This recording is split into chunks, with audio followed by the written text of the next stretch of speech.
Terima kasih. Assalamualaikum warahmatullahi wabarakatuh. Bismillah, alhamdulillah, wassalatu wassalamu ala rasulillah wa ala alihi wa sahbihi wa mawalah. Amma ba'd. Yang saya hormati rekan-rekan semuanya, malam hari ini sebagaimana biasa ya, malam Rabu kita melanjutkan pembacaan kitab Al-Istifta'at An-Nas ya, di pertemuan yang ke-23, dan insya Allah ini adalah pertemuan yang terakhir dari kitab ini karena kita sudah ada di penghujung ya. Sebentar ya sambil menunggu yang lain.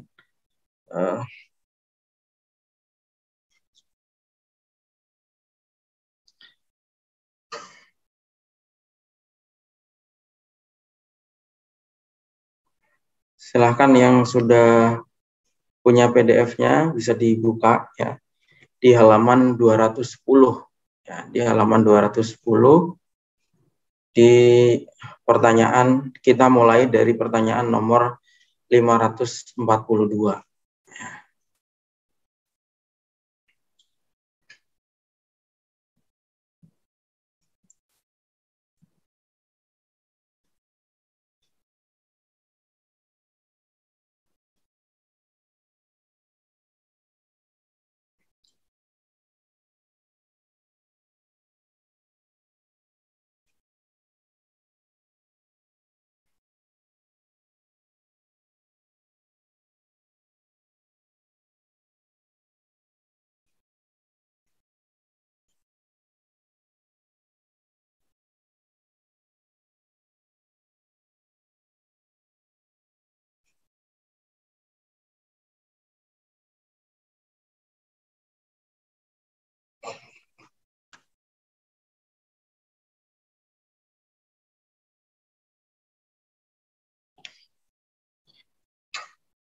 Sudah dibuka ya teman-teman yang punya PDF-nya.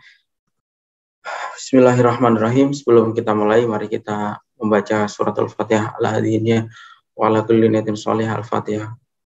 Bismillahirrahmanirrahim. Ya kan.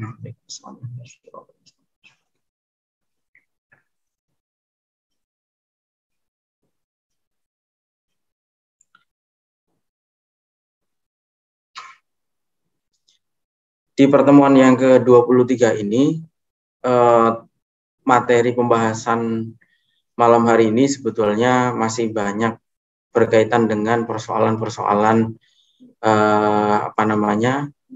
krisis politik di Suriah ya. Sebagaimana dua atau tiga pertemuan yang lalu ya. Memang ini pembahasan yang sangat kontekstual pada saat itu, di mana persoalan-persoalan terkait dengan konflik ini banyak ditanyakan oleh masyarakat kepada beliau gitu. Dan sebagaimana kita ketahui bahwa buku ini atau kitab ini adalah kitab terakhir yang beliau tulis dan merupakan yang beliau tulis sampai beliau wafat ya. Karena itu pertanyaan terakhir yang beliau jawab sebelum beliau wafat juga ada di kitab ini. Nanti di paling ujung ada ya. Baik, 542. Utliqun nar 'alal mutadhahirin famal hil gitu. Jadi ini pertanyaannya dari seorang tentara ya. Tentara, ana mujannadun fil jaisis suri. Atlaqtun naru 'ala ba'dil mutadhahirin. Jadi ini cerita seorang tentara yang pernah menembakkan peluru kepada para demonstran. Ba'da suduril awamir, setelah ada perintah. Fala adri mangkutila wa manjuriha. Saya tidak tahu siapa yang terbunuh dari peluru saya itu atau siapa yang terluka gitu. Ghairu anni mundu dzalikal hin fi adzabin wa dhiqi sadrin la ya'lamuhu illallah. Tapi setelah saya menembakkan peluru itu, saya itu merasa sangat tersiksa dan sangat sesak dada saya itu. Hanya Allah yang tahu perasaan saya, kata dia. Nah, pertanyaan saya adalah tutoriduni al-kawabis al-mufzi'ah laila naharin. Hal yajibu an uqaddima nafsi lil qisas. Sehingga ini mengganggu apa namanya, mengganggu saya siang malam, kata orang penanya ya. Nah, apakah wajib baginya itu untuk dikisos? Karena kan kalau secara hukum normal, hukum Islam, itu kan ada hukum kisos ya. Siapa yang membunuh ya kisosnya berarti dibunuh, atau yang melukai itu juga ada kisosnya ya. Apa namanya, mata dibalas dengan mata dan seterusnya ya, itu kan ada hukumnya kisos. Nah, bagi tentara bagaimana gitu? Am yajibu alayya adiyah ma'ala ilmi anila a'lamu mangkotaltu mangkutilat au jurihat. Atau saya ini wajib membayar diat, padahal saya nggak tahu siapa yang terbunuh atau terlukai. Nah, jawaban beliau adalah hawinil amro ala nafsik. Ini kan mungkin juga terjadi barangkali nanti apa namanya, ada saudara atau teman-teman misalnya, siapa tahu kan menjadi tentara dalam kasus seperti ini, apa namanya, menyemburkan peluru misalnya, tapi tidak tahu siapa yang terbunuh atau siapa yang terluka, itu hukumnya seperti apa. Ya udah, tenang saja kata beliau. Fa inna rabbaka azza wa jalla arhamu mimma tatasawwar. Allah itu maha pengasih ya. Taqulu innaka la ta'lamu mangkutila ujuriha min jiro'i itlaqikan nar. Sebagaimana Anda katakan, Anda kan tidak tahu siapa yang terbunuh atau siapa yang terluka dari peluru Anda itu. Gitu. Nah, fa idza kunta taqsidu annaka la ta'lam hal kana ma aqdamta alaihi sababan li juruhin aw sababan liqatlin walam tata'akkad anna fin nasi man qad qutila bisababika idzan fasyar'u la yujrimuka wa la yahmiluka jariratal qatli. Sebagaimana kronologi yang kamu ceritakan, Anda ceritakan bahwa Anda tidak tahu dari sebab peluru Anda itu apakah ada yang terbunuh atau terluka. Karena itu secara hukum syariat itu bukan termasuk la yajrimuka wa la yahmiluka jariratal qatli. Itu bukan termasuk apa namanya, tidak membawa Anda pada hukum pembunuhan gitu. Li'annal asla bara'atu zimmah, karena pada dasarnya itu kan bebasnya dari tanggungan. Maksudnya gini, kan belum jelas siapa yang, apakah ada yang terbunuh atau tidak, apakah ada yang terluka atau tidak. Bisa jadi kan pelurunya mengawang-awang misalnya, atau tidak tepat sasaran misalnya, cuma terbuang. Jadi ya nggak wajib qisas gitu. Karena kan tidak jelas siapa yang terbunuh atau siapa yang terluka. Nah, dalam kondisi ini, wa fi hadhil hal yakfi an tatuba shadiqan ila Allah taala. Dalam kondisi seperti ini, cukup bagi Anda untuk bertaubat secara tulus kepada Allah Subhanahu wa taala. Wa antadallaha liman tasabbabta lahum bil juruhi ayasfahu anka. Dan berdoa kepada Allah dan berdoa kepada Allah untuk orang-orang yang kalau seandainya ada orang yang terluka akibat dari perbuatan Anda itu. Jadi seperti itu. Amma inta'akadda. Nah, itu kalau kasus Anda tidak tahu siapa yang terbunuh atau terluka. Adapun kasus lain, amma inta'akadda anna fil musabina man qad qutila. Kalau Anda yakin, ya misalnya dari peluru Anda itu yakin ada yang terbunuh, ya, maka fal matlub awalan ya'ta'udiyah li awliya'il maqtul. Maka yang harus dilakukan adalah membayar diat kepada keluarga korban, ya, kepada keluarga yang terbunuh. Tapi karena Anda tidak tahu siapa yang terbunuh, maka fal matlub minka an tu'ahidallah idza dhaharu syakhsul ladzi qataltahu wa araftahu fasatu'ti warasatahu ad-diyatal lati yatlubunaha.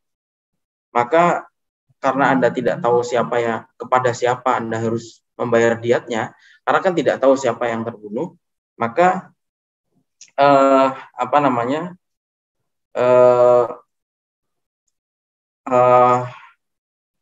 Anda cukup berjanji dalam hati, ya, kepada Allah, berjanji kalau seumpama nanti diketahui siapa yang terbunuh oleh Anda, maka Anda akan membayar diatnya.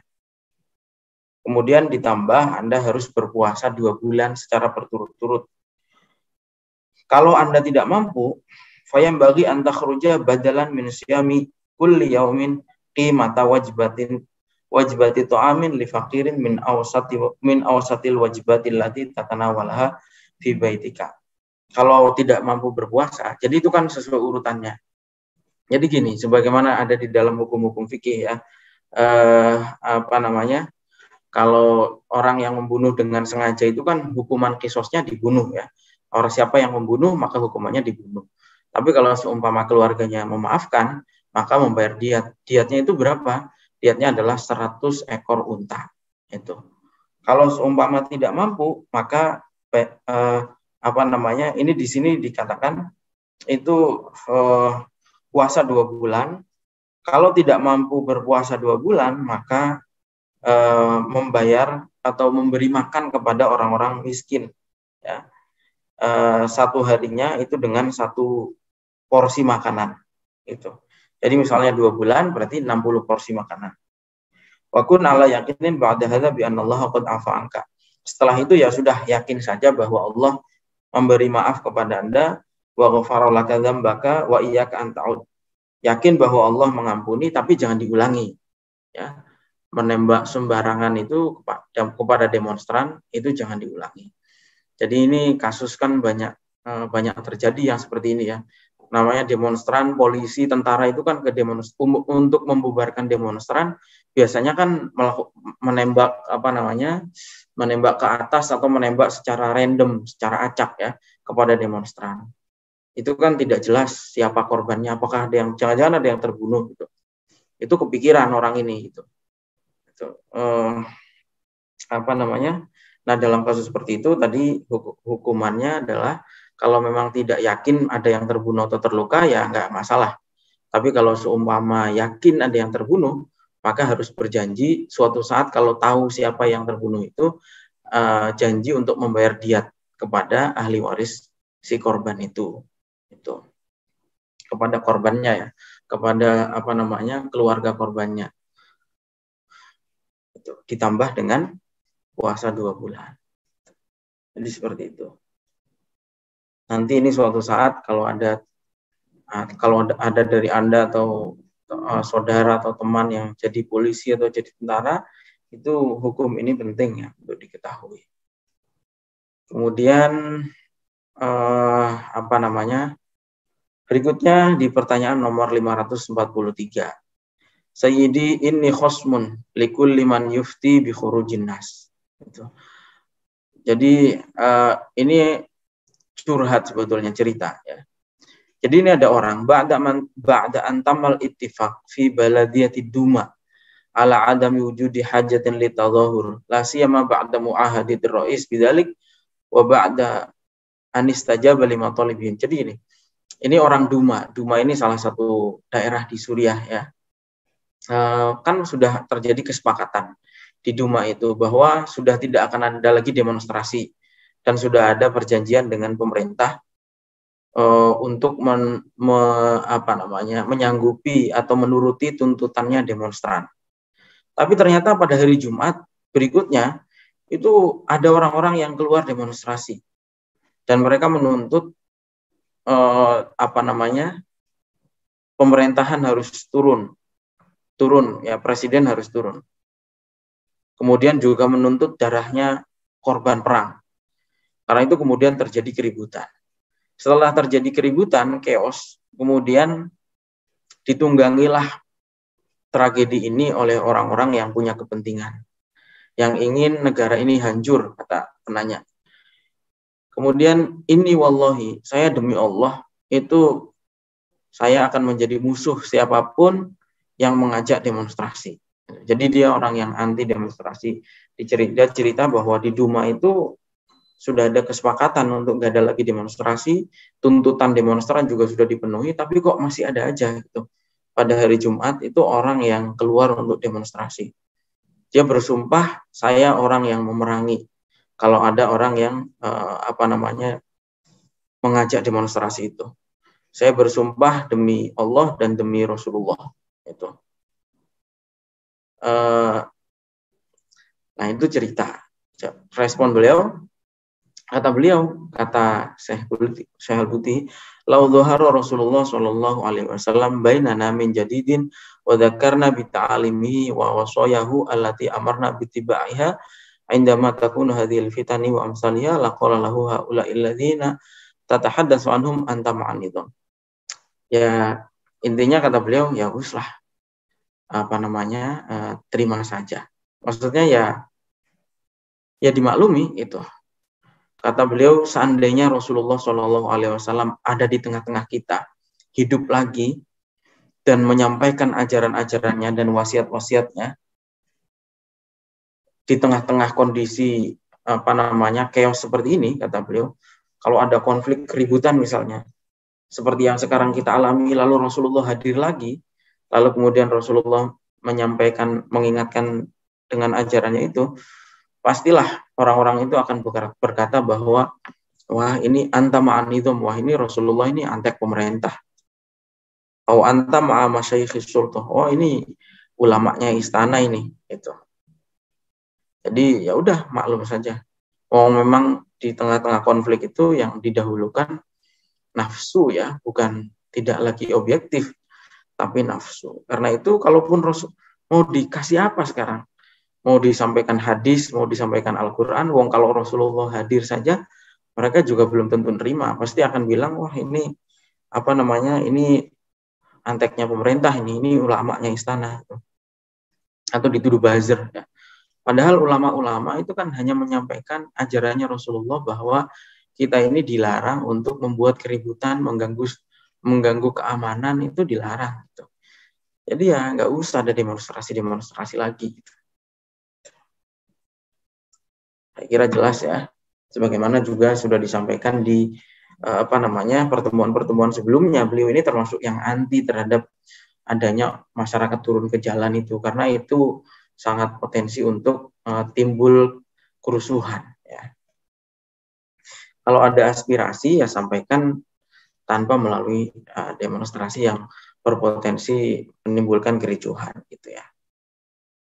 Kemudian berikutnya adalah soal hukum orang yang murtad. Ini salah satu persoalan yang menjadi ganjalan ya, sampai sekarang, terutama bagaimana orang-orang Barat itu memandang Islam. Karena Islam itu dianggap tidak memberikan kebebasan beragama. Buktinya adalah ketika ada orang murtad itu dihukum mati. Harus dihukum mati. Itu gimana penjelasannya?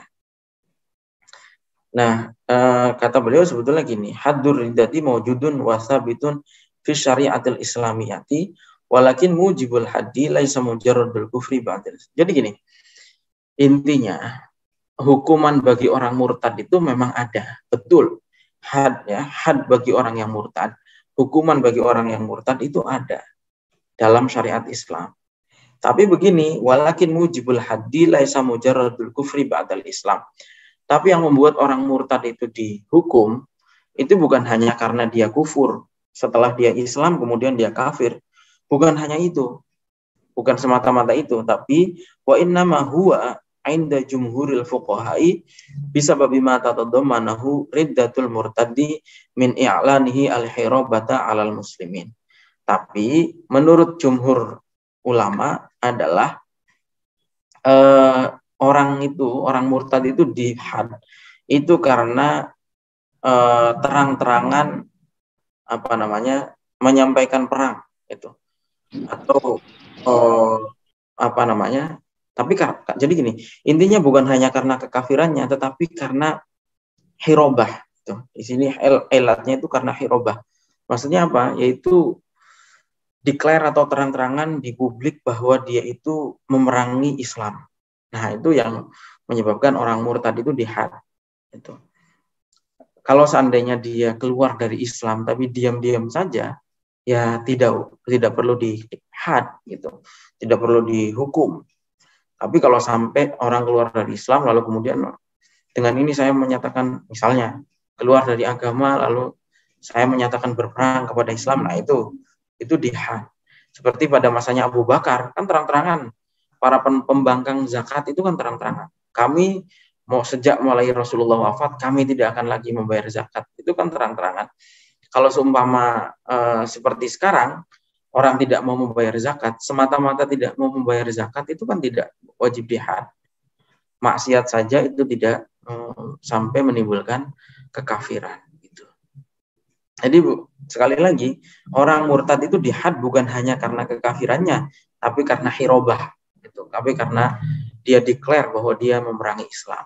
Nah itu kalau declare memerangi Islam maka wajib jihad. Gitu.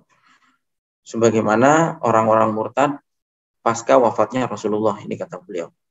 Faqad a'lanu min khilali riddatihim al-harba 'alal muslimin. Karena orang-orang yang murtad pada saat setelah Rasulullah wafat itu terang-terangan bahwa mereka akan memerangi umat Islam. Paham ya? Jadi itu terkait dengan hukuman bagi orang yang murtad, yang tidak semata-mata karena kekafirannya, tapi karena dia terang-terangan dia memerangi Islam. Berikutnya adalah pertanyaan su'ali li Syekh Al-Buti, hal yajuzu lidurzi huduru khutbatin wa sholatil jum'ati fil jami'il umawi. Saya ingin bertanya, orang Durus ini orang agama ya, nama agama. Durus ini nama agama. Ya seperti kalau di Indonesia orang Hindu atau orang Buddha lah gitu ya.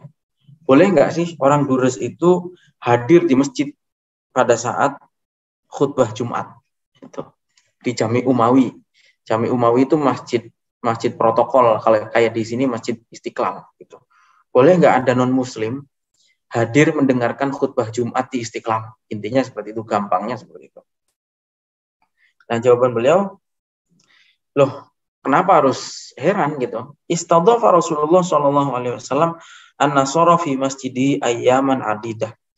Rasulullah itu pernah menyambut tamu orang-orang Nasrani di masjidnya berhari-hari gitu. Wa kanu yusalluna salawatahum ma'sulbanihim fi masjidihi. Dan orang-orang Nasrani ini, orang-orang Kristen ini ya di masjid itu sholatnya mereka pakai salib segala ya itu. Dan itu diizinkan oleh Rasulullah gitu. Iqra' sirata Rasulullah SAW. Karena itu. Kenapa hanya ada non-muslim masuk masjid saja, kenapa Anda heran gitu? Zamannya Rasulullah itu orang-orang Kristen berhari-hari ada di Masjid Nabawi gitu, dan mereka ibadah di situ dengan salib mereka gitu. Kenapa sekarang ada orang Durus, ada orang Hindu atau Buddha sholat di Istiqlal saja Anda permasalahkan gitu. Sekarang Anda itu coba Iqra' sirata Rasulullah SAW. Karena itu coba Anda baca sirahnya Rasulullah itu. Dan kemudian wastidhafatahu linasara Najran. Dan bagaimana Rasulullah ini menyambut atau menjamu orang-orang Kristen dari Najran. Fi masjidihi, di masjidnya Rasulullah. Tujuannya untuk apa? Ya untuk mengenalkan mereka kepada nabinya dan bagaimana bukan seperti itu. Lita'lama, supaya Anda itu tahu siapa nabi Anda dan bagaimana tindak tanduk atau perilaku nabi Anda itu. Itu masa umat Islam nggak ngerti kisahnya nabinya gitu. Wong nabinya saja itu menyambut orang-orang Kristen di masjid berhari-hari. Mereka bahkan ibadah di masjidnya Rasulullah dengan memakai salib mereka, dibiarkan saja oleh Rasulullah gitu. Ya, wa hakadha faqad fawwata 'alaika Rasulullah sallallahu alaihi wasallam. Ya ginilah kondisi umat Islam sekarang, tidak pada mengenal nabinya, tidak mengerti perilaku nabinya. Karena itu banyak beribadahnya hanya dengan nafsu gitu. Wah, ini kan nggak boleh ini orang Kristen masuk masjid gitu. Padahal Nabi saja dulu mempersilahkan gitu. Karena itu tidak boleh gitu. Beragama dengan hanya modal nafsu atau semangat menggebu-gebu saja itu tidak cukup ya. Orang beragama hanya modalnya semangat yang menggebu-gebu saja itu tidak cukup. Perlu ilmu ya. Makanya ulama mengatakan innallaha la yu'badu bil jahli.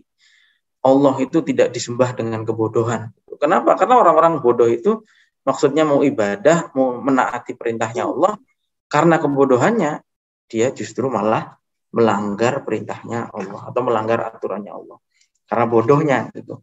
Dia semangat, dia ingat kisahnya itu monyet ya. Ada monyet berada di gantungan di pohon, lalu kemudian melihat ikan ada di air. Kemudian monyet itu mencebur ke dalam air dan diangkat ikan itu. Kata monyet, oh ini ikan kasihan, nanti tenggelam di air. Dia tidak tahu bahwa hidupnya ikan itu memang di air. Justru dengan dia mengangkat, itu menyakiti ikan itu, malah mati kalau diangkat. Nah, orang-orang beragama yang bodoh itu seperti itu. Niatnya mau beragama, tapi karena tidak ada ilmu, justru dia melanggar perintahnya Allah. Makanya pentingnya orang berilmu ya. Wala takunanna minal jahilin. Jangan sekali-kali kalian menjadi orang bodoh yang beragama hanya modal semangat tanpa ilmu.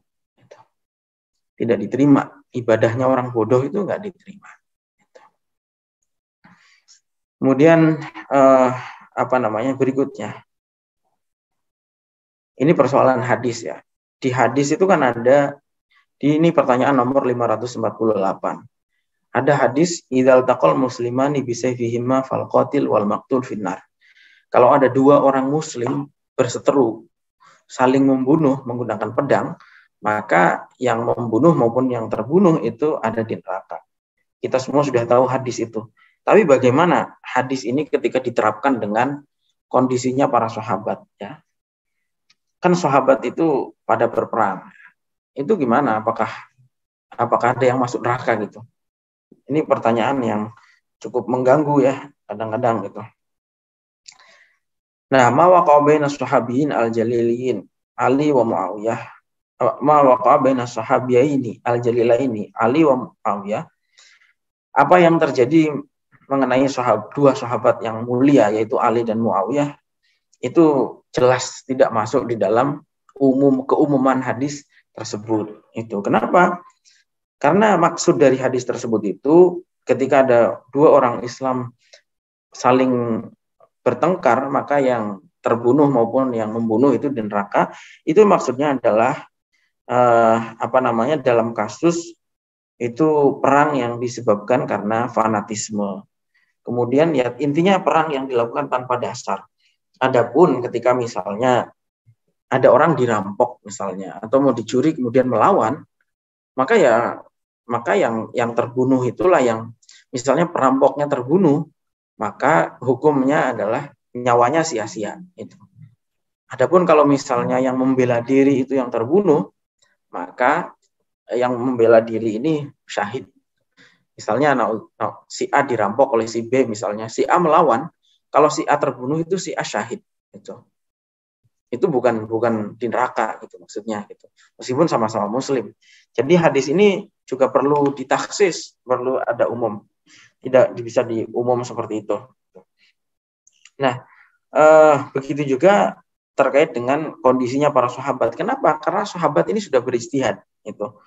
Kullun minhuma mujtahidun muqimun bi anna amanatul khilafah qad istadabat lahu fa huwa mukallafun syar'an bil muhafadzati 'alal amanah. Karena Ali itu merasa Ali sudah dibaiat. Karena itu ketika Ali mempertahankan kekuasaannya itu adalah kewajiban bagi Ali. Sebaliknya Muawiyah juga merasa sudah dibaiat. Jadi dua-duanya sama-sama berdasarkan ijtihad politiknya itu. Dan niatnya adalah niat mempertahankan amanah itu. Mengemban amanah. Karena itu tidak masuk dalam hadis yang tadi itu. Karena itu ulama ijma bahwa kita tidak boleh menganggap baik Ali maupun Muawiyah sebagai kriminal. Itu nggak boleh ya. Jadi kita ini nggak boleh anti terhadap Ali maupun anti terhadap Muawiyah. Karena dua-duanya sudah berijtihad. Gitu. Apalagi sampai menganggap kafir. Na'udzubillah ya, nggak boleh. Itu sudah berisian. Ulama-ulama dulu juga ada yang seperti itu ya. Bukan hanya terjadi di masanya sahabat. Ulama-ulama dulu itu kan juga begitu ya. Ya di Indonesia saja kan terjadi ya. Misalnya zamannya di Indonesia terjadi berkali-kali. Zaman Wali Songo membunuh ulama Syekh Siti Jenar. Syekh Siti Jenar juga benar ijtihadnya. Wali Songo juga benar secara ijtihadnya. Di Aceh dulu juga seperti itu.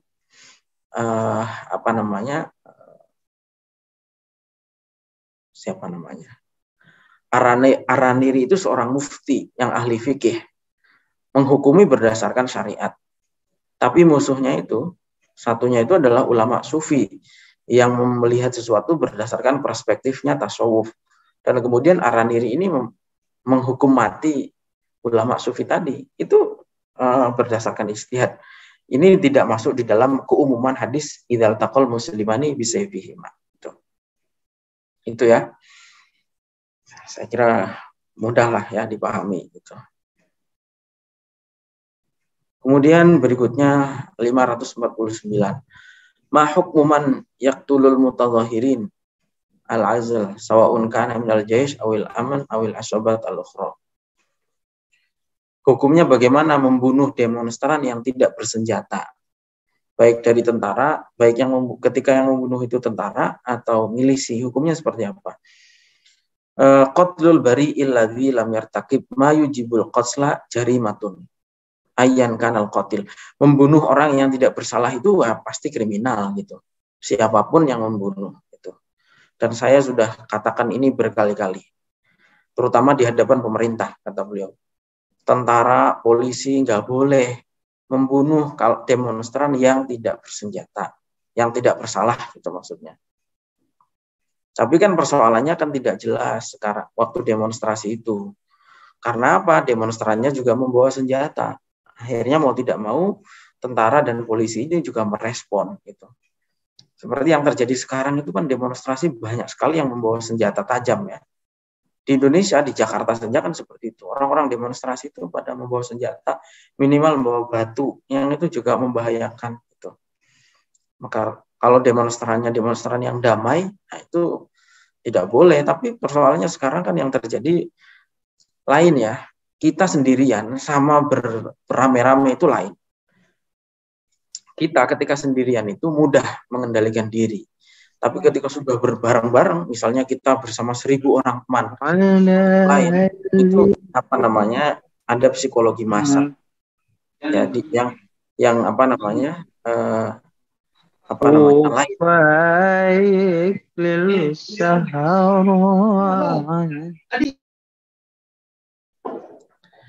Terus kemudian Haruk minal jais khasyat tasabub bil qatl. Ini ada juga seorang tentara ya yang curhat cerita dia. Ana kuntu fi sufufil jais Asturi li ghayati 1 September 2012. Jadi saya ini tadinya ada di tentara Suriah sampai tanggal 1 September 2012. Saya menyelesaikan wajib militer saya 1,5 tahun, 10 bulan. Itu. Tapi kemudian saya ini lari. Karena saya takut sekali kalau saya jadi tentara, saya membunuh orang yang tidak bersalah. Apakah ini termasuk desersi atau tidak? Itu desersi itu, ini hukum di tentara ya, desersi itu lari dari tanggung jawab. Keluar dari barisan, itu hukumnya, itu dosa besar sebetulnya ya. Dalam konteks jihad, lari dari barisan perang itu hukumnya dosa besar. Tapi kalau seumpama ini ada tentara, dia melarikan diri karena takut membunuh orang yang tidak bersalah, itu hukumnya seperti apa? Jawaban beliau, in arafta ghalaba ala dhannika annaka sataklifu biqatli nafsin bari'atin bighairi haqqin min khilali wujudika fil khidmatil askariyati fa firaruka masyru'un. Kalau Anda yakin atau Anda menduga kalau Anda jadi tentara Anda bakal membunuh orang yang tidak bersalah, maka Anda lari itu sesuai dengan syariat, dibenarkan oleh syariat.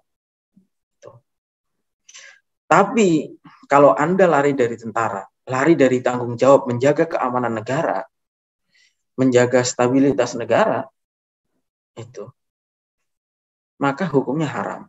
Itu. Jadi ini tergantung konteksnya ya. Wal firaru min hadzal wajib firaru min az-zahaf. Kalau Anda itu misalnya, jadi sekali lagi saya ulangi, hukumnya gimana? Jadi kalau Anda jadi tentara, lalu Anda yakin atau menduga, misalnya Anda jadi tentara di masa Orde Baru. Kalau sekarang nggak ada tentara bunuh orang sembarangan, nggak ada. Tapi kalau zaman Orde Baru kan terjadi ya. Penculikan itu kan terjadi, pembunuhan tokoh musuh-musuh politik itu kan terjadi zaman Orde Baru. Nah, kalau Anda yakin bakal membunuh orang yang tidak bersalah atau menduga bakal membunuh orang yang bersalah, maka Anda keluar dari tentara itu hukumnya dibenarkan oleh syariat. Tapi kalau Anda lari dari tanggung jawab menjaga keamanan negara, stabilitas negara, maka itu hukumnya haram dan itu dosa besar gitu. Itu ya, hukumnya tergantung situasinya.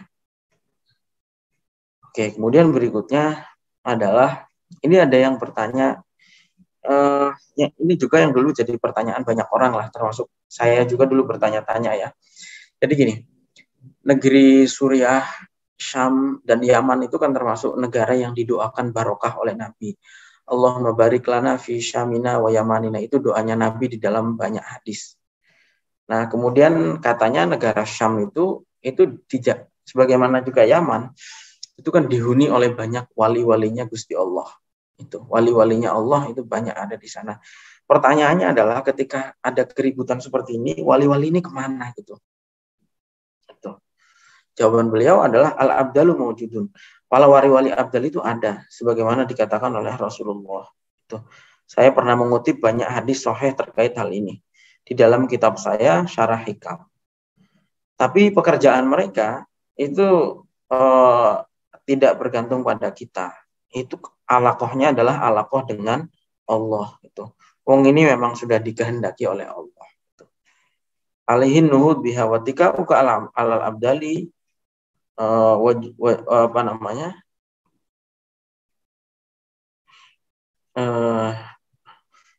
Dan apa namanya? Kita ya tidak bisa mengandalkan wali-wali abdal itu gitu. Karena kita ini tetap juga harus ikhtiar. Jadi wali abdal itu di mana? Ya wali abdal itu ada gitu. Mereka melakukan tugas-tugasnya. Tapi ya Allah yang tahu tugas-tugas mereka, tidak berkaitan dengan kita. Sedangkan kita ini harus melaksanakan kewajiban yang dibebankan kepada kita. Kemudian berikutnya, nomor 554. Hukum had itu kan gini, di dalam Islam itu orang berzina itu ada hadnya. Orang mencuri itu ada hadnya. Tapi bagaimana seandainya kita hidup di sebuah negara yang tidak menerapkan had bagi para orang-orang yang berzina atau mencuri itu? Itu hukumnya seperti apa? Misalnya hidup di negara yang non-muslim misalnya ya, itu hukumnya seperti apa? Apakah boleh menghad sendiri? Misalnya ada orang zina, karena negara nggak menerapkan had, kita sendiri misalnya mencambuk atau merajam gitu, boleh nggak? Gitu. Jawaban beliau adalah tajibu iqamatul hudud fil mujtama'at al-islamiyah ala wali amril muslimin. Had itu diwajibkan bagi pemerintah. Walakin la yajuzu li afradil muslimin an yatawallahum iqamatuha. Karena itu bagi person-person seperti kita, rakyat biasa, itu tidak boleh melaksanakan had sendiri. Misalnya kita lihat ada orang pencuri. Wah, ini negaranya nggak menerapkan hukum potong tangan. Kita hukum sendiri misalnya, nggak boleh. Itu tidak diperbolehkan. Begitu juga, selain tidak boleh main hakim sendiri, kita juga tidak boleh mengkafirkan pemerintah yang tidak menerapkan hukum had itu. Karena apa? Had itu adalah kalau seandainya tidak diterapkan had, itu pemerintahnya bermaksiat. Tapi maksiat saja itu tidak menimbulkan kufur. Kita ini kan orang ahlu sunnah wal jamaah, dan ahlu sunnah wal jamaah itu menganggap bahwa orang yang bermaksiat itu tidak bisa disebut kafir. Jadi misalnya tidak seperti orang Khawarij atau Mu'tazilah ya. Karena mereka beranggapan kalau orang melakukan dosa besar, maka hukumnya kafir. Orang membunuh misalnya atau berzina atau berjudi atau meminum khamr, itu kalau di kalangan Khawarij itu langsung kafir. Dia melakukan dosa besar. Tapi di kalangan ahlu sunnah, selama tidak musyrik, itu tidak kafir. Meskipun dia melakukan dosa besar. Begitu juga pemerintahan yang tidak menerapkan had, itu juga tidak bisa dianggap sebagai pemerintahan yang kafir. Tapi begini, negara seperti Suriah, seperti juga Indonesia, itu tidak bisa disebut sebagai negara sekuler. Kenapa? Kalau negara sekuler itu negara yang tidak bertuhan. Nah, sedangkan kita ini kan bertuhan. Nah, kasus Indonesia saja misalnya lah. Indonesia itu kan Pancasila dasarnya. Sila pertamanya ketuhanan yang Maha Esa. Itu adalah tauhid itu. Kemudian di Indonesia itu agama-agama kan dibenar. Hukum Islam itu menjadi referensi pembuatan undang-undang di Indonesia. Buktinya apa? Ada undang-undang wakaf, undang-undang zakat, undang-undang haji, undang-undang pernikahan, undang-undang waris, dan seterusnya. Itu kan semuanya hukum Islam. Artinya ya, negara seperti Suriah, seperti Indonesia, ini bukan negara sekuler. Ya benar bahwa ada kekurangan-kekurangan di sana-sini, itu ada. Tapi itu tidak bisa menjadi dasar untuk mengkafirkan negara. Jelas ya? Itu. Karena banyak yang salah. Hanya karena satu hal saja, tidak menerapkan hukuman potong tangan, kemudian negaranya dikafirkan. Padahal ia memang tidak potong tangan, tapi kan dihukum. Gitu. Orang mencuri kan bukan berarti dibenarkan di negara kita. Orang mencuri itu kriminal dan dihukum. Gitu. Orang berzina itu kriminal dan dihukum. Gitu. Meskipun hukumannya penjara, ya. Itu. Kan zamannya Sayyidina Umar juga begitu. Zamannya Sayyidina Umar itu tidak menerapkan hukum potong tangan. Sayyidina Umar lah orang yang pertama kali menerapkan hukuman penjara. Gitu. Dan waktu itu nggak ada yang mengkafirkan Umar. Umar bin Khattab ya. Umar bin Khattab itu nggak pernah motong tangan pencuri ya. Karena menurut Umar, hukuman itu yang penting menimbulkan efek jera. Tidak harus dipotong tangannya. Terus kemudian 562 ya. Hal yajuzul kadzibu fi sabilid dakwati. Apakah boleh berbohong atas nama dakwah? Sami'tu fatwa tujizu kadzibal muslimi fi sabili bina'i daulatil Islam wa hadmi daulatis syirki. Saya mendengar fatwa yang memperbolehkan berbohong demi Islam. Tuh. Fahal yantasirul muslimul kadzib alal kafiris shadiq. Lalu gimana? Itu benar nggak fatwa seperti itu? Dan apakah orang muslim yang berbohong itu akan dikalahkan oleh orang kafir yang jujur? Gitu. Jawaban beliau, minal badahati bimakan anad daulah al-islamiyah la yumkinu an tabni alal kadzib. Sudah jelas gitu. Islam itu agama yang luhur dan perjuangan Islam itu nggak mungkin dibangun atas kebohongan. Jelas ya? Itu. Wala na'lamu anna fi tarikhil alamil islami daulatan qomat arkanuha al-kadzib. Dan saya tidak pernah membaca dalam sejarah negara Islam ada negara yang dibangun dengan kebohongan. Apakah hal sami'ata bi anna syai' yutawalladu min naqidihi? Apakah Anda pernah mendengar bahwa sesuatu itu lahir dari lawannya? Maksudnya gini, apakah ada kebaikan yang dilahirkan dari keburukan? Kan nggak ada. Atau keburukan dilahirkan dari kebaikan. Itu kan nggak ada. Nggak mungkin. Sedekah dari hasil uang korupsi, ya nggak mungkin diterima. Gitu. Haji, umroh dari uang korupsi, nggak mungkin diterima. Karena haji itu kebaikan tidak mungkin lahir dari keburukan. Gitu. Karena itu Islam itu tidak mungkin diperjuangkan dengan kebohongan. Nah ini juga sekaligus menjadi pelajaran penting bagi kita karena memang kenyataannya itu ada orang-orang tertentu itu yang memperbolehkan bohong demi Islam katanya. Ya nggak mungkin gitu Islam diperjuangkan dengan kebodohan. Sekarang ini yang terjadi adalah hoax itu banyak sekali ya. Katanya wah ini kan demi mendakwahkan Islam. Nggak boleh gitu. Bohong meskipun alasan dakwah itu nggak boleh. Makanya sekarang itu justru ya banyak sekali lah sekarang ya fitnah hoax itu yang disebarkan justru oleh orang-orang yang katanya ingin menyebarkan Islam. Kan ini demi Islam. Udahlah pokoknya demi Islam. Bohong juga nggak apa-apa. Demi Islam. Nggak mungkin. Islam itu agama yang luhur dan tidak mungkin diperjuangkan dengan hal yang nista berupa kebohongan seperti itu. Jadi jelas ya karena sekarang itu ada orang-orang yang disebut dengan orang-orang radikal ya, yang mengatasnamakan Islam tapi mereka menyebarkan hoax. Kemudian kalau kita telaah, ya contohnya gini saja lah, ISIS misalnya, paling mudah itu nyontohin itu, yang sudah jelas dia mengatasnamakan Islam, Islamic State katanya.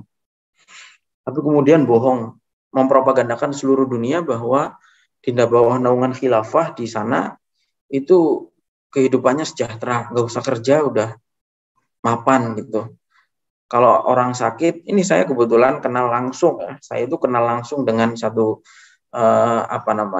dengan 26 orang, 3 keluarga ya, yang berangkat dari Depok, orang Depok ini. 26 orang berangkat semuanya ke sana, ke Suriah. Kebetulan mereka selamat, bisa pulang, meskipun beberapa anggota keluarganya meninggal di sana, kena bom. Tapi sempat mereka terjebak selama setengah tahun di Suriah. Mereka cerita, kenapa bisa berangkat ke sana, mereka itu karena kena korban hoaxnya ISIS, karena ISIS itu kebetulan keluarganya banyak yang sakit. Katanya, udah berangkat aja ke sini. Di sini akan diobati oleh dokter-dokter terbaik dunia. Ternyata nggak ada. Setelah sampai sana, ternyata mereka cuma disuruh perang. Nggak ada pengobatan, itu nggak ada. Jadi itu kan namanya nyebar informasi yang bohong. Katanya demi Islam. Gitu. Ya nggak mungkin lah Islam disebarkan dengan kebohongan. Gitu. Ya jujur-jujur saja lah. Kalau kita menceritakan Islam apa adanya, orang pasti simpati kok.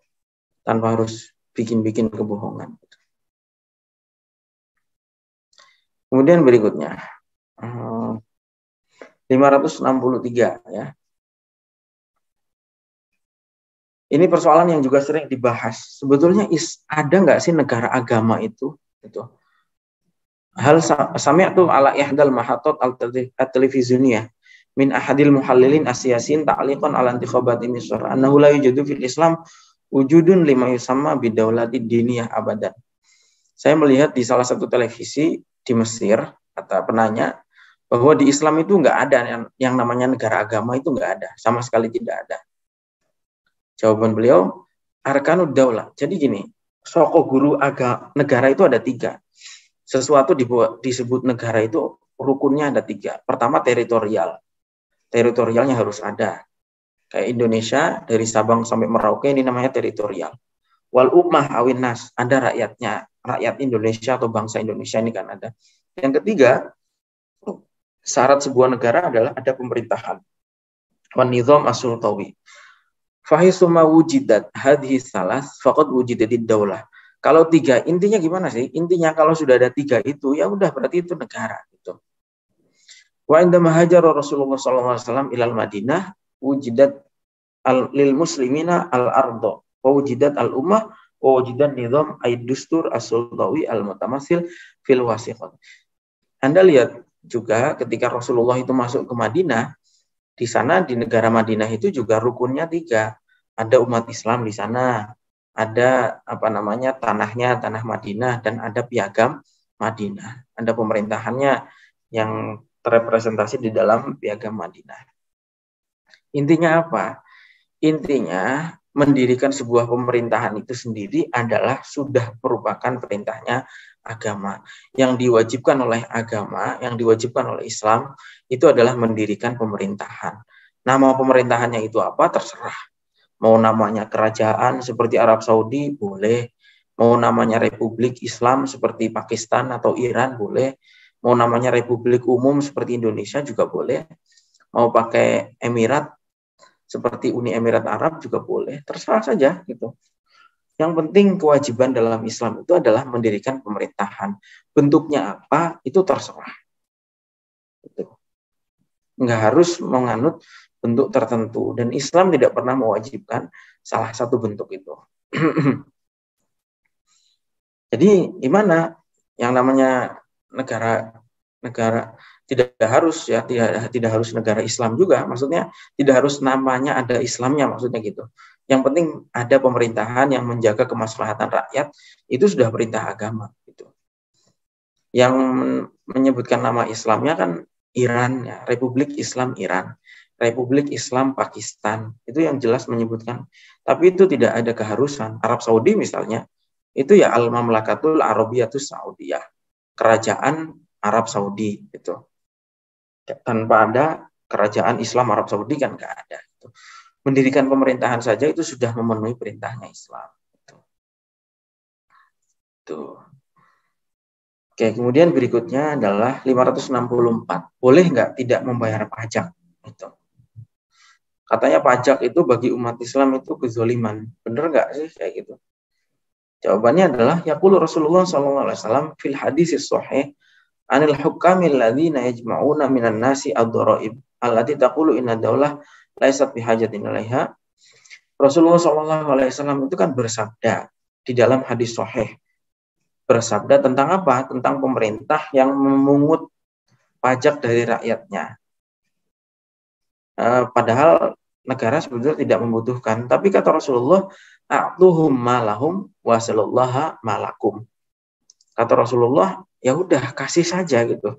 A'tuhum, beri mereka negara itu malahum.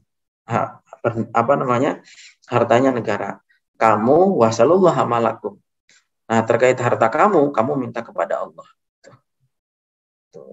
Idzan fala yajuzu laka an tataharraba minadh-dhuribati allati tulahiquka daulah biha itu. Karena itu Anda tidak boleh ngemplang pajak, itu nggak boleh, atau menghindar dari pajak itu tidak boleh.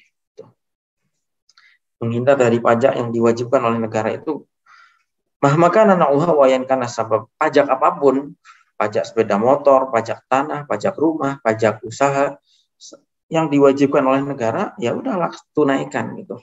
Tidak boleh menghindar dari pajak itu. Baik, kemudian halaman terakhir ini, halaman 220. Kita sudah di penghujung ya. 567. Mara'yukum bi ziyaratil Habib Ali Al-Jufri lil Masjidil Aqsa. Bagaimana pendapat Anda tentang kunjungan Habib Ali Al-Jufri? Habib Ali Al-Jufri ini ulama besar di Timur Tengah ya. Anda buka di YouTube, videonya banyak sekali. Beliau ini ulama besar. Asalnya dari Yaman, tapi hidupnya di Uni Emirat Arab. Habib Ali Al-Jufri. Habib Ali Al-Jufri itu beberapa waktu yang lalu itu mengunjungi Masjidil Aqsa. Itu hukumnya gimana? Kenapa sampai ditanyakan? Karena ada beberapa ulama yang mengatakan tidak boleh, haram hukumnya mengunjungi Masjidil Aqsa. Kenapa sampai haram? Karena kalau kita mengunjungi Masjidil Aqsa, berarti kita membayar pajak visa kepada Israel. Itu ada yang mengatakan begitu. Kita tunduk kepada hukum Israel, katanya gitu. Makanya haram hukumnya menziarahi Masjidil Aqsa. Tapi sebetulnya gimana? Bagaimana pendapat Syekh Budi? Jawaban beliau, naghbituhu ala hadhi ziyarati wal istijabati li amri Rasulullah sallallahu alaihi wasallam. Loh, justru saya mengapresiasi kunjungannya Habib Ali Al-Jufri ke Masjidil Aqsa. Karena itu adalah melakukan perintahnya Rasulullah untuk mendatangi Masjidil Aqsa dan sholat di Masjidil Aqsa. Karena itu saya mengucapkan apresiasi dan selamat kepada Habib Ali Al-Jufri karena mengunjungi Masjidil Aqsa. Bukankah Rasulullah SAW dalam hadis yang diriwayatkan Ibnu Majah dan Al-Baihaqi, hadis sahih mengatakan bahwa ituhu ayil Masjidil Aqsa, datangilah Masjidil Aqsa, wasallu fihi, dan sholatlah di sana. Fa inna sholata fihi ta'dilu alfa sholatin fi ghairihi. Karena sholat di Masjidil Aqsa itu pahalanya sama dengan pahala 1000 kali sholat di luar Masjidil Aqsa. Kemudian 568, hukmul jihadi fi Filistin. Halil jihadu fi Filistin al-ana wajibun fi haqqina wa kaifa yatimu dzalik. Ini yang menjadi tema utama pengajian kita malam hari ini, yaitu hukum jihad di Palestina itu seperti apa. Kemudian caranya seperti apa?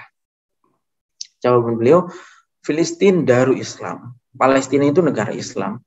Wal Yahud yahtallunaha wa yaghtasibuna huquqal muslimina fiha. Wa amwalahum ya. Palestina itu negara Islam dan orang-orang Yahudi itu sudah menjajah dan menggosok hak-haknya umat Islam. faqitaluhum wa ikhrajuhum min daril Islam wajibun 'alal muslimin jami'an. Karena itu usaha untuk mengeluarkan orang-orang Yahudi dari negara Islam, ya, itu hukumnya wajib bagi semua umat Islam. Jadi ini adalah kewajiban semua umat Islam untuk mengusir penjajah Israel. Intinya seperti itu. Al-aqrab fama ba'dahu. Kewajiban itu berlaku untuk semua umat Islam. Dimulai dari yang paling dekat. Yaitu dimulai dari orang-orang Palestina sendiri. Umat Islam Palestina, lalu umat Islam sekitarnya. Berarti umat Islam Yordania, umat Islam Syria, umat Islam Lebanon, umat Islam mana lagi yang berbatasan dengan Palestina. Umat Islam Arab Saudi, dan seterusnya ya. Itu kewajibannya mestinya. Wa hadan naw' minal jihad al-qitali huwa alladhi yusammihi al-fuqaha an-nafir al-'am.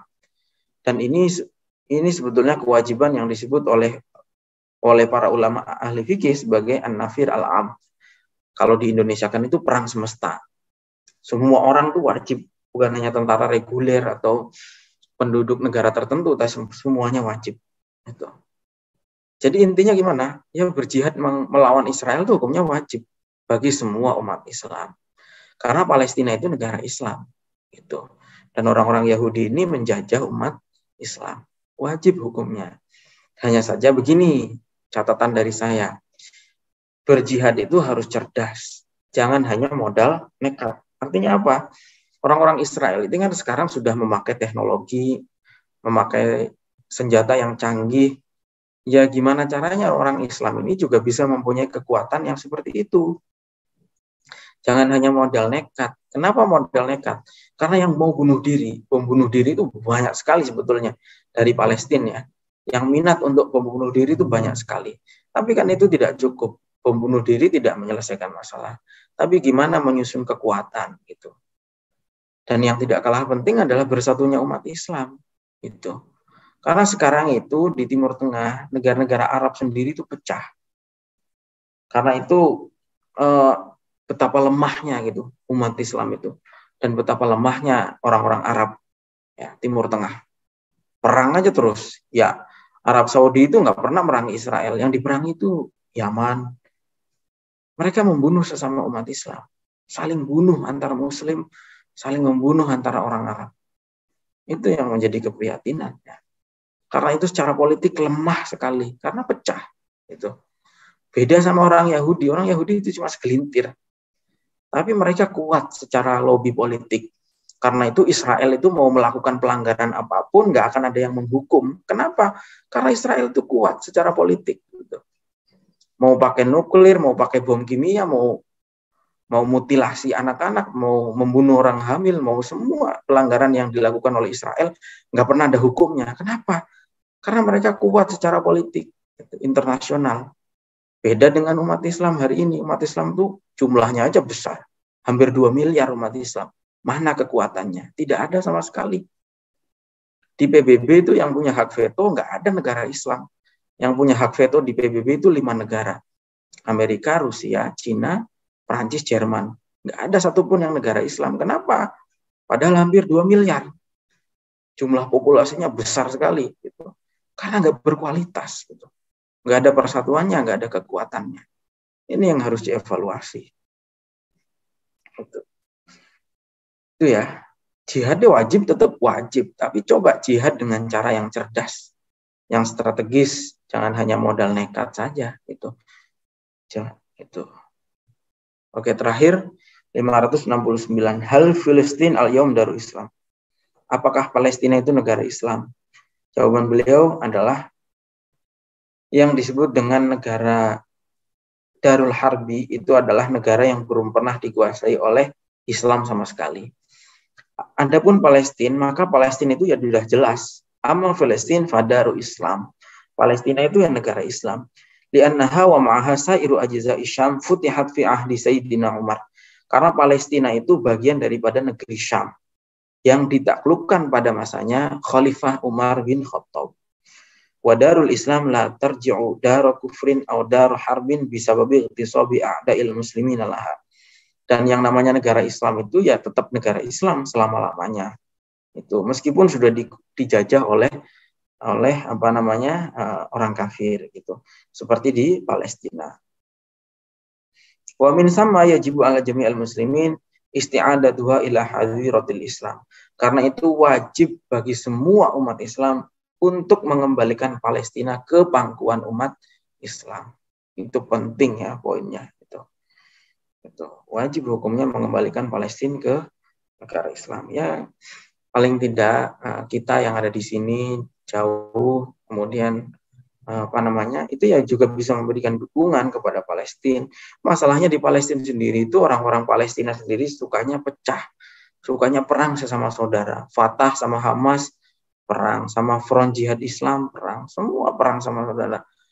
Di tepi barat yang berkuasa Fatah, di Gaza yang berkuasa Hamas, nggak pernah mau akur gitu, bikin pemerintahan satu gitu nggak pernah mau. Mereka ya saling bunuh aja terus. Gitu. Kita yang melihat di sini ya cuma capek saja gitu.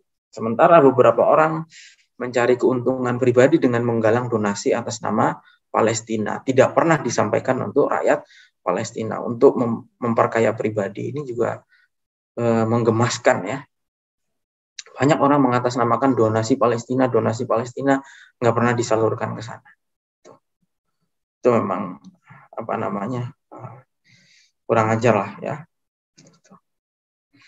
Kita di sini bisa bantu mereka, bantu secara tentu membantu doa pasti, juga dengan membantu ya dengan tidak memakai produk-produk yang, dengan memboikot produk-produk yang berkaitan dengan Israel, itu udah jelas ya. Kemudian begini catatan terakhir soal Darul Islam dan Darul Kufur itu sebetulnya produk ijtihad ya. Ini sebagai wawasan saja. Istilah Darul Islam dan Darul Kufur itu adalah ijtihadnya ulama. Tidak ada tuntunan pastinya dari Al-Quran maupun dari hadis. Nah, ulama seperti Imam Ibnul Qayyim itu mendefinisikan negara Islam itu apa? Negara Islam adalah negara di mana umat Islam bisa beribadah di dalamnya. Itu. Karena itu Indonesia ini ya sudah bisa disebut sebagai negara Islam. Malaysia itu negara Islam, dan semua negara yang di mana umat Islam bisa beribadah itu namanya negara Islam. Kalau kita menggunakan definisi ini dari Imam Ibnul Qayyim, maka hampir di seluruh dunia ini semuanya adalah negara Islam. Karena kita ini di negara manapun kita itu bisa beribadah. Hari ini itu tidak ada di seluruh dunia yang melarang umat Islam untuk beribadah. Meskipun kita datang ke Israel sendiri ya, di Israel itu banyak masjid. Itu di Israel sendiri itu banyak masjid.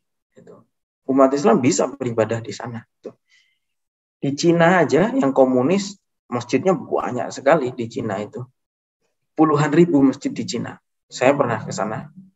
Umat Islam di Cina itu hampir 80 juta, banyaknya luar biasa umat Islam di sana. Masjidnya itu puluhan ribu, banyak sekali. Dan ada salah satu masjid itu yang dibangun dengan sampai menghabiskan biaya 2 triliun lebih ya. Mungkin di Indonesia saja nggak ada. Istiqlal saja dibangun paling ratusan M, nggak sampai triliunan. Di Cina itu ada Islamic Center besarnya luar biasa, menghabiskan dana triliunan di Cina itu ya. Jadi di seluruh dunia sekarang ini kita sholat dimanapun nggak ada yang menghalang-halangi. Jadi ya kalau menggunakan definisi itu ya semua di dunia ini ya sudah negara Islam gitu. Baik, cukup ya saya kira. Ada yang mau ditanyakan? Silahkan teman-teman kalau ada yang mau ditanyakan. Ini sudah selesai sebetulnya ya. Di halaman berikutnya itu ada terakhir, yaitu ada fatwa terakhir yang dijawab oleh Syekh Buti. Tapi ini sudah pernah kita bahas entah di halaman berapa, di bab bab fikih ya, di bab sholat. Ini ada penanya ini yang orang Suriah tapi ada di Qatar. Dia mengeluhkan karena masjidnya tempat dia sholat Jumat itu khutbahnya itu provokatif. Itu kemudian dia nggak nyaman dan nggak mau sholat Jumat di situ, itu hukumnya seperti apa? Ini Anda bisa baca di situ. Dan jawaban beliau intinya adalah bahwa khutbah itu mestinya adalah ada aturannya. Khutbah Jumat itu ada aturannya, sebagaimana perintahnya Rasulullah salah satu perintahnya Rasulullah itu adalah khutbah itu tidak boleh menyampaikan kalimat yang tidak penting, laguan gitu. Apalagi yang sampai hal yang haram itu. Haram maksudnya gimana? Ya contohnya adalah ghibah, itu ngerasani orang di mimbar khutbah itu nggak boleh. Karena itu kata beliau menghujat pemerintah misalnya, wah pemerintahan ini misalnya disebut ya, misalnya nama presidennya misalnya Agus misalnya, wah Agus ini PKI di mimbar khutbah itu nggak boleh, haram hukumnya, karena khutbah itu tidak boleh mengandung kalimat-kalimat yang tidak perlu, dan yang termasuk tidak perlu itu adalah ghibah, ngerasani orang, jelas tidak boleh. Gitu. Baik, mudah-mudahan teman-teman bisa paham semua ya apa yang kita pelajari, dan mudah-mudahan bermanfaat. Ini malam tahun baru ya, maksudnya akhir tahun ya, dan kita menghatamkan kitab ini di akhir tahun, insya Allah insya Allah husnul khotimah ya. Artinya kita menutup tahun ini dengan pengajian dan dengan hataman kitab. Insya Allah di 2021 kita ini husnul khotimah. Amin. Baik, sekali lagi mudah-mudahan bermanfaat. Mari kita tutup pengajian ini dengan doa ya. Saya akan membacakan doa yang doa ini juga sering diulang-ulang oleh beliau, oleh penulis kitab ini. Mari menghatamkan kitab ini dengan doanya beliau. Bismillahirrahmanirrahim. Allahumma lakal hamdu wa ilaikal mustaka wa antal musta'an wa alaikat tuklan wa la hawla wa la quwwata illa billahil aliyil azim. Allahumma salli ala abdika wa nabiyyika Muhammadin fil akhirin wa salli ala abdika wa nabiyyika Muhammadin fil mala'il a'la ila yaumiddin. Allahumma balligh ruha sayyidina Muhammadin sallallahu alaihi wasallam minna tahiyatan wa salama. Allahumma kama amanna bihi wa lam narahu fala tahrimna fil jinani ru'yatahu ya dzal jalali wal ikram. Allahumma inna nas'aluka ridha ba'dal qada wa baradal 'aishi ba'dal maut wa dzal syauqi ila alamin. Allahumma inna hanat rihlatuna min an hadhihi dunya fakarti ilaina dunya bi kulli fiha wa habib ilaina liqa'aka wa amla lahumma qulubana syauqan ilaika hatta yukhafifa ishtiqaqana ilaika min durha'il mauti wa alamihi alaina ya rabbal alamin. Allahumma inna nas'aluka hubbak wa hubba man yuhibbuk wa hubba amalin yuqarribuna ila hubbik ya rabbi ridhaka wal jannah wa na'udzubika min sakhatika wan nar. Allahumma ma qadaita lana min amrin faj'al 'aqibatahu rusda bi khafi lutfika wa rahmatika ya dzal jalali. Allahumma ya man la yushghiluhu sam'un an sam'in, ya man la tughlituhu kasratu masail, ya man la yatakarramu bi ilhahi ibadil mulhin alaihi anisuna fil wahsyati anta amaluna 'indal ya'si anta 'iwaduna an kulli musibatin la tub'iduna an jana rahmatika adhiqna barda ihsanika wa lutfika ya rabbal alamin ya dzal jalali wal ikram. Allahumma 'allimna ma yanfa'una wanfa'na bima 'allamtana wa zidna 'ilma. A'inna 'ala man qad aqamtana fihi bima yurdika ya rabbal alamin.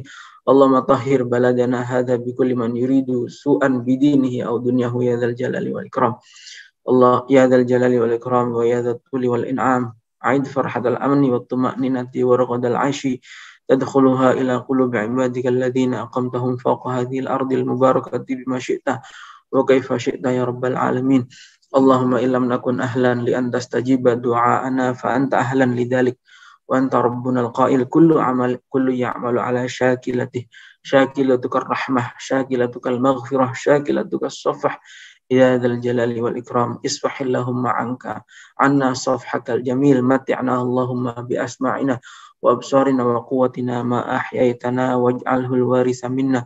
Allahumma man arada bil islami wal muslimina khairan waffiqhu Allahumma ila kulli khair wa man arada bil islami wal muslimina syarran khudhu Allahumma akhda azizim muqtadir ya qayyumas samawati wal ardi ya dzal jalali wal ikram. Allahumma inna natawassalu ilaika bi ibadika sya'sil ghabri law aqsama alayka wahidan minhum la abrarta qasamah. Nas'aluka ya rabbi an tastajiba sa'ata du'ana wa an tuhaqqiqa raja'ana. A'ti ya rabbi kulla wahidin minna sa'ata su'lahu bima yurdika ya rabbal alamin. Allahumma ya laman la tadhi'u 'indahu al-wada'i nahnu ibaduka astaudi'una ladaina du'ana wa raja'na ولا تخيبنا في أملنا وصلى اللهم على سيدنا ونبينا محمد النبي الأمي الحبيب العالي القدر العظيم الجاه وعلى آله وصحبه أجمعين آمين آمين آمين والحمد لله رب العالمين. Baik, Alhamdulillahirrahmanirrahim.